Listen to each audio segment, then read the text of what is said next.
성부와 성자와 성령의 이름으로 아멘. 예수님과 어머니 하나 되신 성심을 통해 아버지 뜻 안에서 기도드립니다. 사랑하는 하나님 아버지, 오늘도 저희들에게 진리를 가르쳐 주시는 사랑에 감사드립니다. 수천 년 동안 모욕받으셨던 아버지의 신성하신 사랑을 저희들이 감사와 찬미와 영광과 흠숭으로 그 받으신 모욕을 사랑으로 갚아 다 되돌려 드리오니 아버지 부디 너그러이 받으시고 위로받으시옵소서. 또한 이 지상에 존재하는 모든 인간의 뜻을 완전히 패망시켜 주시고 몰살시켜 주시옵소서. 그리고 아버지의 신성하신 그 뜻으로 어서 빨리 다스려 주시고 승리하여 주시옵기를 갈망으로 초원드립니다.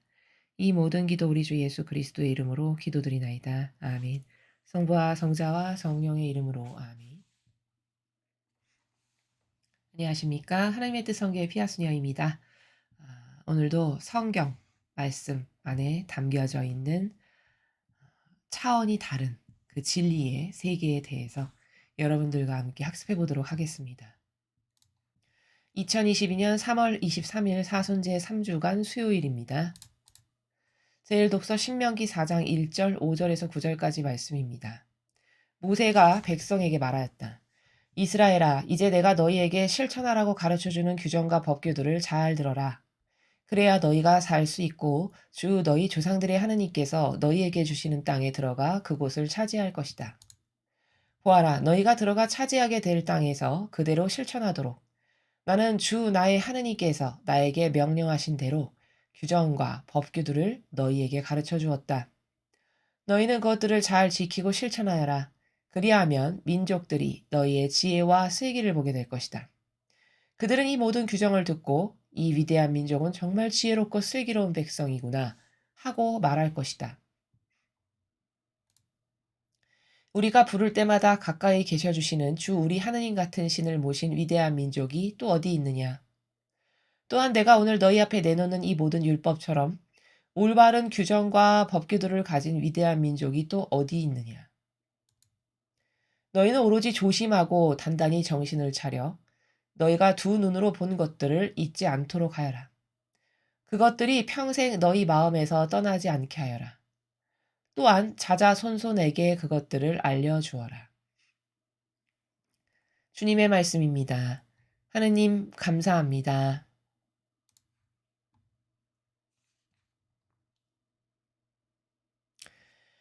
하느님은 이스라엘을 선택하셨고 그래서 종살이하던 곳에서 많은 놀라운 기적을 펼치시면서 손수 그 백성을 꺼내 주십니다.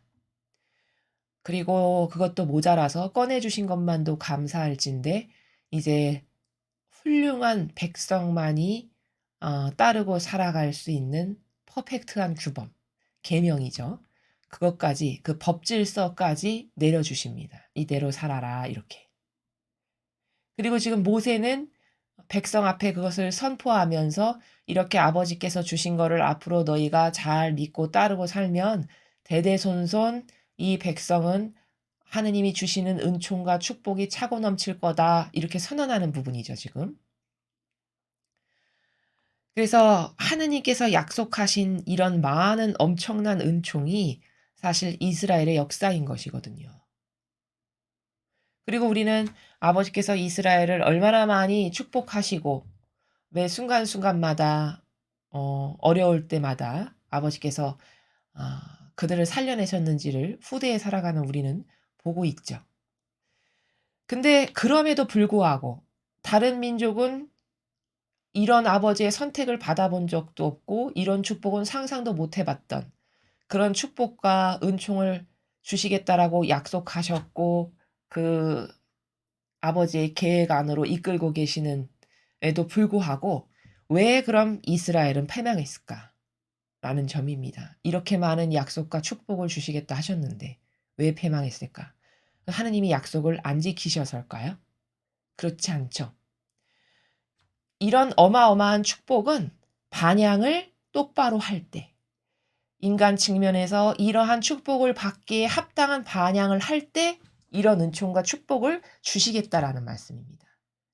그러니까 우리가 축복에 대한 오해가 있어서는 안 되는 것이 무엇이냐면 천상에서 이렇게 계획하신 게 있단 말이죠, 아버지께서.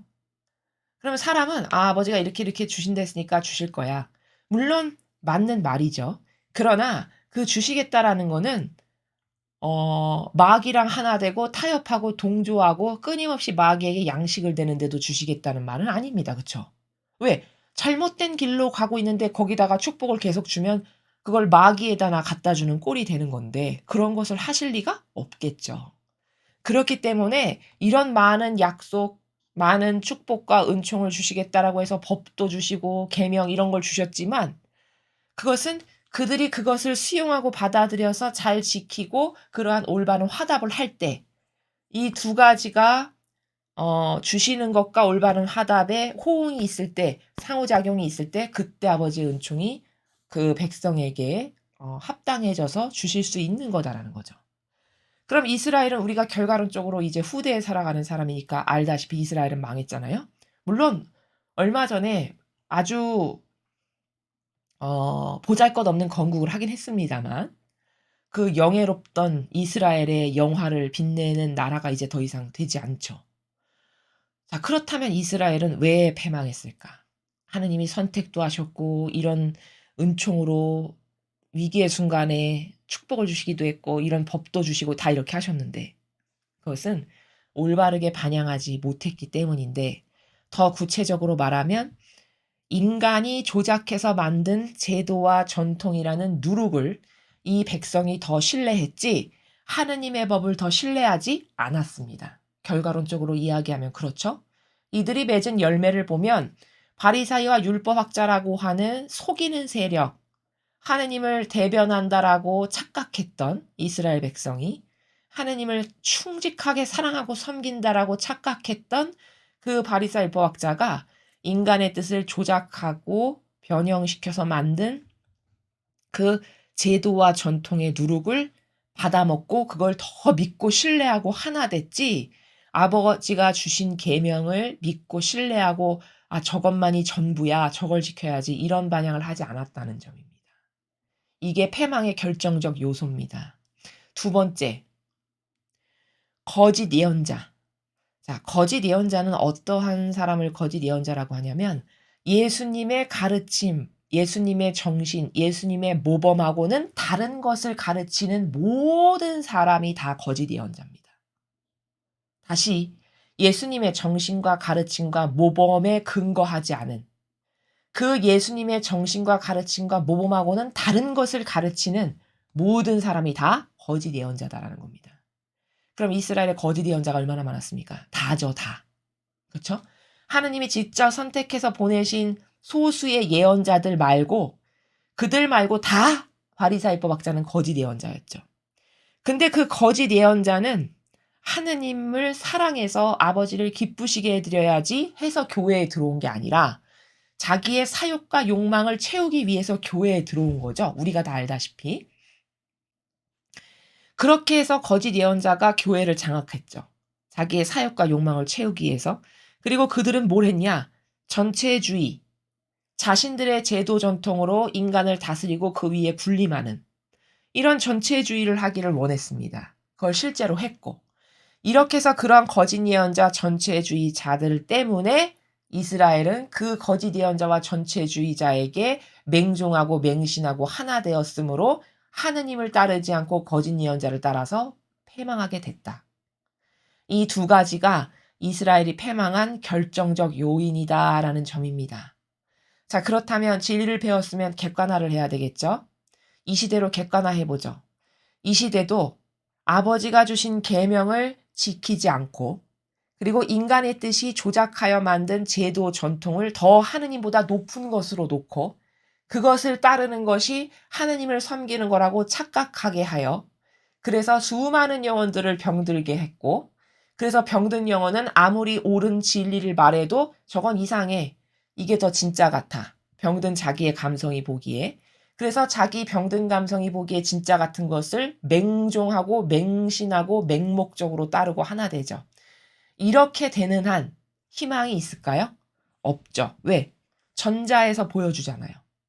성경의 전자, 이스라엘이라고 하는 나라가 보여준 결과가 그 열매가 지금도 똑같이 반복될 거다. 아버지의 다스림은 그렇게 법칙이기 때문에.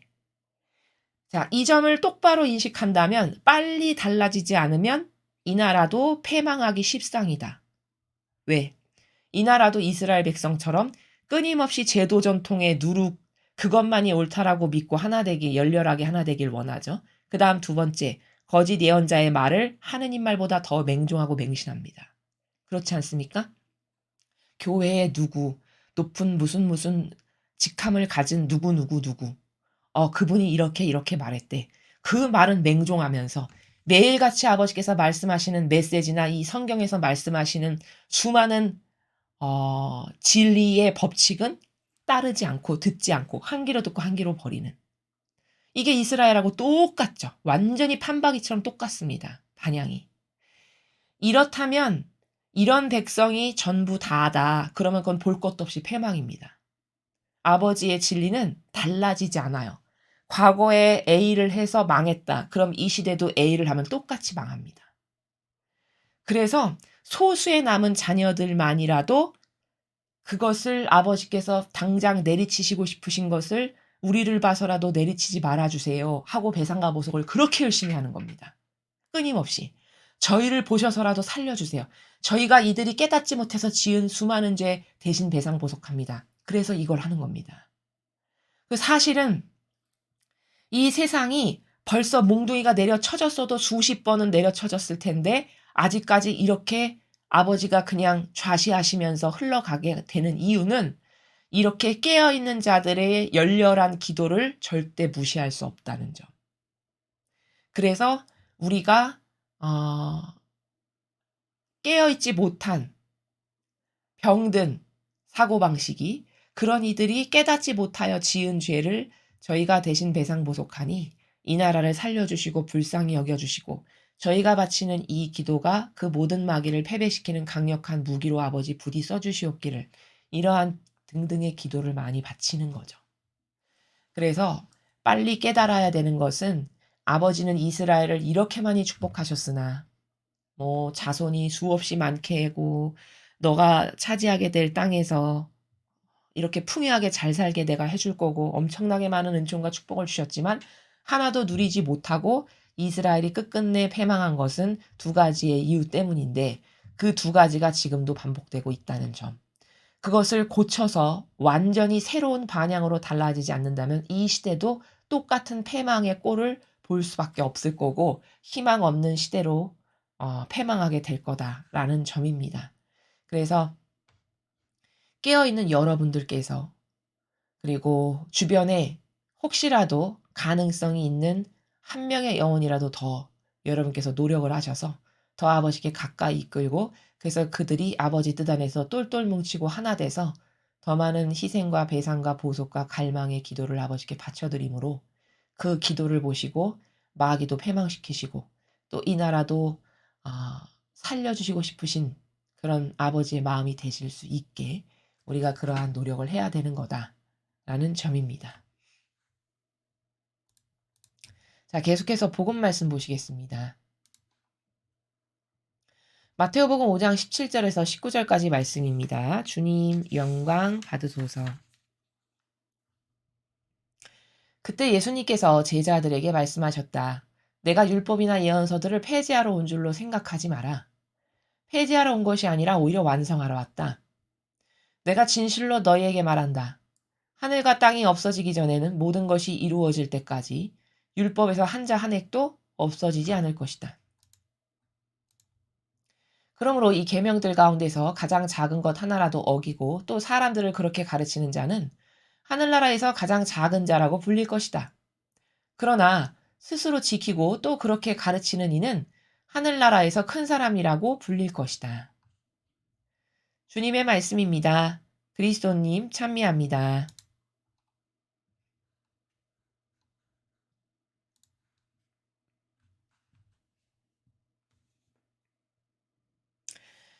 첫 줄을 보면 지금 예수님께서 제자들에게 하시는 말씀인데요. 내가 율법이나 예언서들을 폐지하러 온 줄로 생각하지 마라. 폐지하러 온 것이 아니라 오히려 완성하러 왔다. 이렇게 하셨거든요. 자, 그럼 여기서 알아야 되는 것은 율법이나 예언서라고 지칭하시는 이게 어떤 것을 두고 하시는 말씀일까요? 오히려 이걸 폐지하려고 오신 게 아니라고 하셨거든요. 그럼 이 율법과 예언서는 뭘 두고 말씀하시는 거냐? 십계명 있죠. 하느님 아버지께서 최초에 주신 그 십계명을 여기서 율법이나 예언서를 폐지하러 온 줄로 생각하지 마라 라고 말씀하시는 요 부분이 바로 십계명을 두고 하시는 말씀입니다. 당연히 폐지하는 게 아니죠. 아버지가 주신 거니까. 근데 오히려 완성하러 오셨대요. 그럼 이건 무슨 말씀일까요? 이런 거죠. 과거 아버지는 모세에게 계명을 주실 때 그냥 10개의 계명을 주셨어요. 그리고 그 당시의 백성은 그게 그 안에 담겨져 있는 심오한 내포적인 의미가 뭔지도 모르고 그냥 단순한 개념의 차원에서 이해하고 그걸 따라야만 했던 시대였습니다. 자, 그런데 지금 이제 살아가는 성화의 시대를 살아가는 우리는 예전에 이스라엘 백성이 이해했던 수준에서 계명을 이해하고 있지 않죠. 그쵸? 아버지께서 공을 들여서 매일 계명 한 개씩 한 개씩 다 설명해 주셨고요. 메시지에서. 그리고 그것을 요약 정리해 보니까 계명이라는 것은 자기 배제하라는 말이구나. 그리고 하느님을 전부로 사랑하고 이웃을 사랑하라는 말이구나. 이렇게 우리가 지금 인지를 하고 있죠. 그러면 그 구약 시대의 모세 때 처음 주셨던 계명을 인지하는 것과 지금 우리가 계명을 인지하는 건 수준이 상당히 업그레이드 된 거죠. 그렇죠? 그러니까 폐지하러 온 것이 아니라 완성하러 오신 게 맞죠. 바로 그 말씀이세요. 지금 제가 여러분에게 설명드린. 시대가 지나면 지날수록 시대가 발전하면 발전할수록 계명의 본질적인 정수의 핵심, 그 정신의 핵심, 그 정수들을 더 날카롭고 예리하게 깨닫게 하시는 거예요. 아버지 은총이. 그렇게 해서 발전된 시대에 걸맞게끔 계명도 더 차원 높고 질 높은 수준으로 완성하면서 살아갈 수 있게끔. 그래야 성화의 시대에 살아가기 합당한 영혼이 되니까요. 그러니까 폐지하러 온 게 아니라 완성하러 왔다. 점점 더 발전되어 가고 있다라는 말씀이죠. 그래서 예를 들어 1960년대에 뭘 이해하는 방식과 지금 2022년인데 지금 2020년도에서 뭘 이해하는 거는 완전히 다르겠죠. 그렇죠? 60년대에 뭘 이해했던 무엇을 보고 관점화시켜서 이해했던 차원과 지금을 살아가는 현대 우리가 뭘 이해하는 거는 차원의 격이 확실히 다르다는 걸 이해가 되고 납득이 되시죠. 그렇게 현격할 수밖에 없다라는 거예요. 그럼 이 2020여 년도에 이해하는 것이 60년대에 이해하는 것보다 훨씬 더 훌륭해야 되는 게 어찌 보면 지극히 당연한 거죠. 왜? 모든 것이 다 발전했으니까. 이 진리의 세계도 당연히 발전해야 되는 것이죠. 자, 그런 차원의 나라입니다. 내가 진실로 너희에게 말한다. 하늘과 땅이 없어지기 전에는 모든 것이 이루어질 때까지 율법에서 한 자 한 획도 없어지지 않을 것이다. 자, 아버지께서 주신 이 계명, 이 질서는 절대 한 자 한 획도 없어지지 않을 거라고 이렇게 말씀을 하셨습니다. 그러므로 이 계명들 가운데서 가장 작은 것 하나라도 어기고 또 사람들을 그렇게 가르치는 자는 하늘나라에서 가장 작은 자라고 불릴 것이다. 자, 그래서 지금 우리가 살아가고 있는 이 성화 시대는요. 거의 완성형을 이루시기를 원하시는 시대예요. 아버지가 보시기에는. 이제 완성의 정점을 향해서 치닫는 시대. 그 완성의 정점에 정수들만을 뽑아다가 성전에 몸을 건설하는 시대. 이런 시대가 성화의 시대입니다. 그래서 이 시대는 완성이 다 점점 이루어질 거고요. 그리고 메시지를 통해서도 우리는 아버지가 이런 식으로 지금 계획을 가지시고 그렇게 다스리고 계시다는 걸 얼른 감잡을 수 있는데 2022년 3월 21일 마라나타 메시지 제가 강의 올린 게 있는데 그 메시지를 참고하시면 그날 아버지께서 뭐라고 말씀하셨냐? 나는 이 세대를 이미 선택했다. 선택을 끝내셨다고 말씀을 하셨어요. 이제 내 자녀들이 반향하는 것만 남았다. 이렇게 말씀하셨거든요. 그럼 이거는 뭘까요? 진짜 계명의 극치점이에요. 극치점. 다 뽑았고 누가 계명 정신을 가장 차원 높은 고결하고 순도 높은 것으로 지키는가? 나는 그 영혼들을 뽑아다가 성전의 몸이 되게 하겠다라고 말씀하신 그 메시지가 3월 21일 건데 그것을 통해서만 봐도 우리는 지금 완성을 이루시는 아버지께서 완성을 이루시는 시대에 살아가고 있는 백성이구나. 이렇게 다중적으로 확인할 수 있어요. 다중적으로. 메시지, 이런 복음, 이런 것을 통해서. 그게 바로 지금 예수님께서 말씀하셨던 이 앞에 오히려 완성하러 왔다라는 행간의 나라가 그러한 것이라는 걸 덧붙여서 말씀드리는 것입니다. 자, 그 다음에 19절을 보면은 근데 이 계명 가운데 작은 것 하나라도 어기고 또 사람에게 그렇게 가르쳐. 그러면 하늘나라에서 가장 작은 자라고 불릴 거래요. 근데 스스로 지키고 또 그렇게 가르쳐 올바르게. 그러면 하늘나라에서 큰 사람이라고 불린다고 했죠. 자, 그럼 여러분 잘 보십시오. 계명을 똑바로 가르치고 그것을 몸소 실천하는 게 이렇게 중요하다고 강조하시는 거죠. 그렇죠? 그러면 생각해 보십시오. 자, 19절의 말씀에 근거하여 그렇다면 계명을 재해석해. 인간적인 자신의 역겨운 뜻으로 그렇게 재해석해서 10개였던 하느님 아버지가 주신 계명을 거짓 교회 여러분 조문을 보면요. 1700여 개가 넘습니다. 1700여 개가 넘는 조문으로 다 바뀌어져 있어요. 그럼 1700여 개가 넘는 조문으로 변질시킨 거짓 교회는 운명이 어떻게 될까요? 여기 가장 작은 자라고 불릴 거다. 하늘나라에서. 패망하게 될 것을 우리가 얼마든지 유추해 볼 수 있죠. 이 말씀을 통해서. 그렇게 아버지의 말씀에 감히 손을 대서 그걸 변질시킨다. 아버지가 주신 질서에 감히 인간적 재해석의 나라로 접근해서 그 모든 의미를 다 왜곡시킨다. 이거는 어떤 운명이 기다리고 있을까는 19절을 보면 알 수 있어요. 가장 작은 자. 여기 아버지께서 이렇게 완곡하게 표현하셨지만 사실은 한 자 한 획도 없어지지 않을 거라고 아까 여기 앞에서 예수님이 말씀하셨죠. 그 아버지의 말씀에 손을 댄다는 것 자체가 저주받은 겁니다. 그렇죠? 할 게 없어서 하느님의 말씀에 손을 대서 그걸 변질시킨다? 얼마나 비참한 말로가 기다리고 있을까요? 그래서 여기 19절을 보면 무려 10개의 계명을 1700여 개가 넘는 조문으로 변질시킨 이 거짓 교회의 운명이 어떻게 될 것인지를 이 19절의 말씀을 똑바로 이해하는 사람이면 다 알 수 있죠. 그렇죠? 그 나라를 이렇게 말씀하시는. 근데 지키고 가르치기도 똑바로 해. 그러면 하늘나라에서 그 사람이 큰 사람이에요. 높은 위치에 간다는 거죠. 예수님과 어머니께서 계시는 그런 가까운 차원의 나라에까지 가게 될 수 있는 그런 사람이 될 거다라고 여기 말씀하시는 내용입니다. 오늘 복음은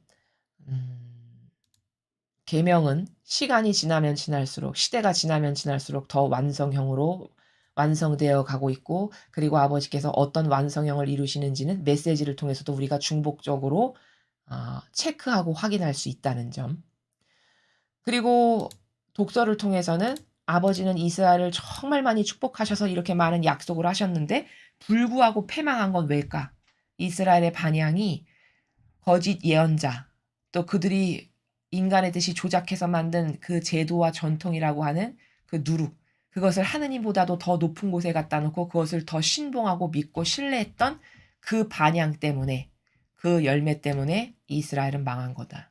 오늘날도 그런 하느님께 역겨움과 모욕을 드리는 반향을 얼른 바꾸지 않으면 회개하고 바꾸지 않으면 이 시대의 이 나라의 운명도 똑같이 될 수밖에 없다는 점. 이걸 무서운 말씀으로 들어야 된다는 것을 정리해서 말씀드립니다. 이상으로 2022년 3월 23일 사순제 3주간 수요일 복음 해설을 마치겠습니다. 감사합니다.